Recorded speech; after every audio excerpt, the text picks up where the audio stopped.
നമ്മൾ അട ഉണ്ടാക്കാമെന്ന് വിചാരിച്ച് അതിനുള്ള ഇല വെട്ടാൻ വേണ്ടി വന്നതാണ് ഞാൻ. പിന്നെ എൻ്റെ വീഡിയോ ഒക്കെ എല്ലാവരും കാണും, എന്നെ സപ്പോർട്ട് ചെയ്യുകയൊക്കെ വേണം കേട്ടോ. അത് ഞാൻ പറയാതെ തന്നെ ചെയ്യുമല്ലോ അല്ലേ.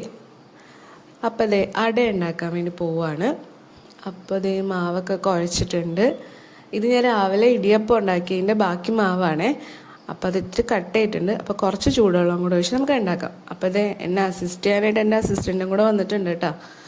പിന്നെ ഞാനുണ്ടല്ലോ ശർക്കര ചിരണ്ടണത് ഈ സാധനം കൊണ്ടാണ്. നമ്മുടെ പീലറില്ലേ പച്ചക്കറിയുടെ തൊലി കളയുന്നത്.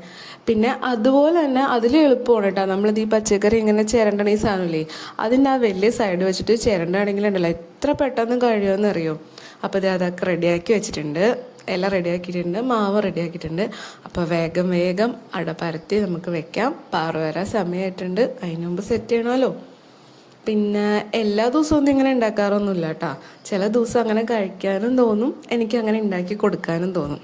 അപ്പോൾ വേഗം വേഗം ചെയ്യും. അപ്പം ഞാൻ ഓർത്ത് ഇന്നിപ്പോൾ അതൊരു വീഡിയോയും കൂടെ ആക്കാമെന്ന്. അങ്ങനെ അട നല്ല കനം കുറച്ചാണ് പരത്തി വെച്ചേക്കണം, അല്ലെങ്കിൽ വേഗം ഭയങ്കര പാടാണല്ലോ. അപ്പം അങ്ങനെ വെച്ചിട്ടുണ്ട്. പിന്നെ തേങ്ങയിൽ ഞാൻ കുറച്ച് ഏലക്കപ്പൊടി ഇട്ടിട്ടുണ്ട് കേട്ടോ, ഒരു നുള്ളു ജീരകവും കൂടി ഇട്ടിട്ടുണ്ട്. അപ്പോഴത്തേക്കും നമ്മുടെ പാറുമോള് വന്ന് ഇന്നിപ്പോൾ അച്ഛനാണ് വിളിക്കാൻ പോയത്. അച്ഛനെ ഇട്ടിട്ട് അവൾ ഓടി പോകുന്നു കേട്ടോ. കാത്തുവാണെങ്കിൽ പാറുനെ വെയിറ്റ് ചെയ്ത് നിൽക്കുകയാണ്. പിന്നെ പാറു വന്നു കഴിഞ്ഞാൽ അപ്പം തന്നെ ചെയ്യുന്ന ജോലിയാണ് ഈ റിബൺ, ബെൽറ്റ്, ID കാർഡ് ഇതൊക്കെ ഊരി വെക്കും. ഞാൻ അവിടെ ഒരു ബോക്സ് വെച്ചിട്ടുണ്ട്, കറക്റ്റായിട്ട് ഊരി അതിനകത്ത് കൊണ്ടുപോയിട്ടോളും. കാരണം അല്ലെങ്കിൽ രാവിലെ അവൾ തന്നെ ഇത് അന്വേഷിച്ച് നടക്കണം. പിന്നെ ഇന്ന് ഡിക്റ്റേഷൻ ഉണ്ടായിരുന്നു. അപ്പം ഞാൻ അതിൻ്റെ കാര്യം ചോദിച്ചതുകൊണ്ട് വേഗം തന്നെ ഡിക്റ്റേഷൻ ബുക്ക് എടുത്ത് കാണിക്കാൻ പോയതാണ്. അമ്മയ്ക്ക് സർപ്രൈസ് ഉണ്ട് എന്ന് പറഞ്ഞിട്ട് ഫുള്ളാണ് കേട്ടോ. അപ്പം ഇന്നലത്തെ ഉണ്ടായിരുന്നു, ഇന്നലെ ബുക്ക് സ്കൂളിൽ വെച്ചിട്ടാണ് വന്നത്. അപ്പം അതും കാണിച്ചു. അപ്പം എനിക്ക് ഹാപ്പിയായി. പിന്നെ ഞാൻ കുറേ പതപ്പിക്കലൊക്കെ പതപ്പിച്ചു. അത് കഴിഞ്ഞ് ചായ റെഡി ആക്കിയിട്ടുണ്ട്.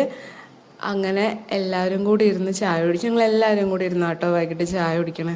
അപ്പം അവരും കഴിച്ചിട്ടുണ്ട്, കാത്തുമ്മയും കഴിച്ചിട്ടുണ്ട്. അത് കഴിഞ്ഞപ്പോൾ പിന്നെ മീൻ വാങ്ങിച്ചുകൊണ്ട് വന്നായിരുന്നു. അപ്പം മീൻ കറിയും കൂടി വെച്ചാൽ നാളത്തേക്ക് കറിയാവുമല്ലോ.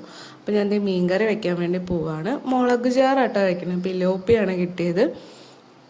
എല്ലാവർക്കും അറിയാം, എന്നാലും ഞാൻ വെറുതെ പറയുന്നതെന്നുള്ളൂ കേട്ടോ. എണ്ണ ഒഴിച്ചിട്ടുണ്ട്, അതിലേക്ക് ഇത്തിരി ഉലുവയും കടുകിട്ട് പൊട്ടിച്ച്, പിന്നെ ഉള്ളി, പച്ചമുളകും വെളുത്തുള്ളി, ഇഞ്ചിയൊക്കെ കൂടെ ഇട്ട് നന്നായിട്ട് വഴറ്റിയിട്ടുണ്ട്. പിന്നെ ഞാൻ പൊടികളെല്ലാം കൂടെ നേരത്തെ കലക്കി വെക്കും.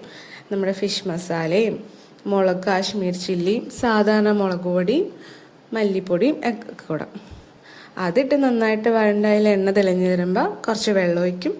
പിന്നെ ഉപ്പിടും, പുളിയിടും. അതും നന്നായിട്ട് തിളച്ച് കഴിയുമ്പോഴത്തേക്കും അതിലേക്ക് മീനിടും. നമ്മുടെ പാകമാകുമ്പോൾ ഓഫ് ചെയ്യുക. അതൊക്കെ കഴിഞ്ഞിട്ടുണ്ട്. ഞാൻ